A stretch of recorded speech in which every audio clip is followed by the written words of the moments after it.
एक छोटे से गांव में कुमार सोहन रहता था।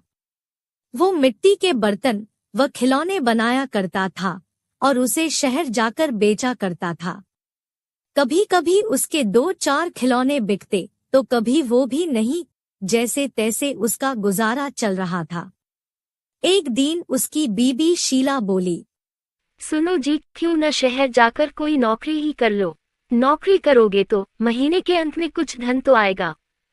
बीवी की बात सुन अब सोहन को भी ऐसा ही लगने लगा था, पर उसको मिट्टी के खिलौने बनाने का बहुत शौक था, लेकिन हालात से मजबूर था।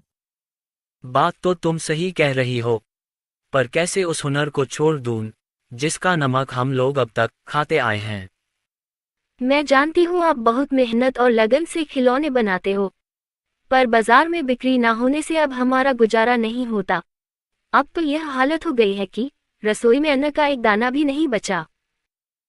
ठीक है, मैं कल सुबह ही शहर जाकर कोई न कोई नौकरी तलाश करता हूँ। अगले दिन वो शहर के लिए रवाना हो गया और एक व्यापारी के पास वह नौकरी करने लगा। सोहन वहां नौकरी करता तो जरूर था, पर उसका मन अभी भी अपने चाक और मिट्टी के खिलौनों में ही रहता था। समय बीतता गया। एक दिन शहर में जहां वह काम करता था, उस मालिक के घर पर उसके बेटे निखिल का जन्मदिन था। सब महंगे महंगे तोहफे लेकर आए। सोहन ने सोचा, क्यों ना मैं मिट्टी का खिलौना बनाऊं और बच्चे के लिए लेकर जाऊं, वैसे भी हम गरीबों का तोहफा कौन देखता है। यह सोचकर वह मिट्टी का खिलौना बनाया और बनाकर जन्मदिन पर ले गया।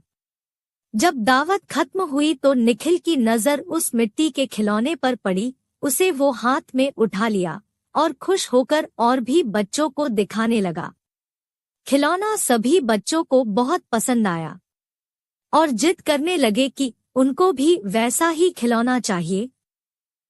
यह सब देख सभी मेहमान एक दूसरे की तरफ देखने लगे और एक ही बात पूछने लगे, अरे वाह, इतना शानदार तोहफा कौन लाया है? इतना महंगा तोहफा ये किसने लाया होगा? ये खिलौना तो शायद आपका नौकर सोहन लाया है। इतना सुनते ही सब हैरान हो गए। सभी एक दूसरे का चेहरा देखने लगे।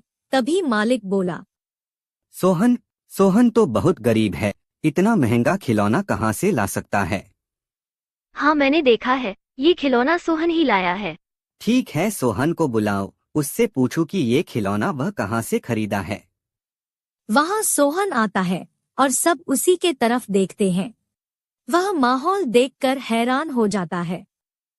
मुझसे क्या गलती हुई, सब मुझे ही घूर रहे हैं।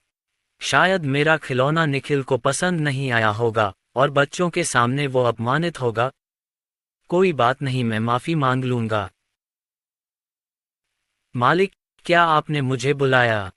हाँ सोहन, क्या यह खिलौना तुमने दिया है? हाँ मालिक। तुम यह खिलौना कहाँ से लेकर आए हो और इतना महंगा तोहफा तुम लाए कैसे? इतना सुन सोहन मन ही मन खुश होता है और मुस्कुराते हुए बोलता है, माफ कीजिएगा मालिक, ये कोई महंगा तोहफा नहीं है, यह मैंने खुद बनाया है।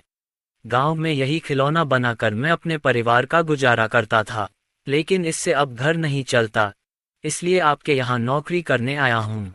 अरे वाह, तुम क्या अभी है खिलौना बना सकते हो? और सभी बच्चे को तुम्हारा खिलौना बहुत पसंद आया है, इन्हें भी ऐसा ही खिलौना चाहिए। सोहन खुश होकर बोला, हाँ मालिक, बिल्कुल बना सकता हूँ। जब कल मैं आऊँगा तो खिलौना बना कर लेते आऊँगा। अगले दिन सोहन ने शानदार रंग बिरंगे खिलौने बना कर दिए। यह देख मालिक ने सोचा, क्यों ना मैं खिलौने का भी व्यापार करूं। वह अपने बीवी से बोला, सुनीता, सोहन खिलौना बहुत अच्छा बनाता है, उसे खिलौना बनवाकर शहर में उसका भी व्यापार कर लें। उसे सोहन को उसके मनपसंद का काम भी मिल जाएगा और उससे अच्छी तनख्वाह भी मिल जाएगी, साथ ही साथ एक मोटी रकम हम भी कमा लेंगे। ये तो अच्छा विचार है जी।